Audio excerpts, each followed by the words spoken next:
বিসমিল্লাহির রহমানির রহিম। প্রসঙ্গ বাংলাদেশ কওমি মাদ্রাসা শিক্ষা বোর্ড বেফাকের কেন্দ্রীয় পরীক্ষার ফলাফল। আমি জানি না আমার এই আরজি বোর্ডের চেয়ারম্যান বা মহাসচিব পর্যন্ত পৌঁছাবে কিনা, তবে এটা যে হাজারো মাদ্রাসা কর্তৃপক্ষের আরজি সেটা মানতেই হবে। প্রতিদিন ছাত্রদের থেকে ফোন আসে, হুজুর বেফাকের রেজাল্ট ঘোষণা করা হবে কবে ঘোষণা করা হবে। আমরা প্রথমে বলে থাকি 23শে রমাদান আশা করা যায়। 23শে রমাদান শেষ হয়ে গেলে হুজুর রেজাল্ট কবে, আমরা বলি 24শে রমাদান অপেক্ষা করো।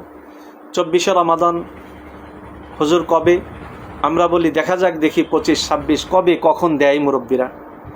কিন্তু দুঃখের বিষয় এটা কেন, বেফাকের সব কিছুই তো আমরা মাদ্রাসায় বসে বসে জানতে পারি।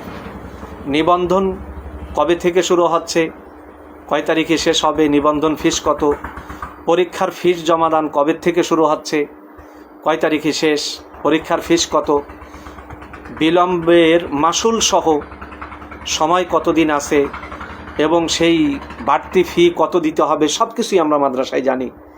কিন্তু পরীক্ষা শেষ করে আমাদেরকে সবে কদর তালাশ করার মতো অপেক্ষায় থাকতে হয় যে না জানি আজ না কাল না পরশু না তরশু, এভাবে করে কতক্ষণ অপেক্ষায় থাকবো আমরা।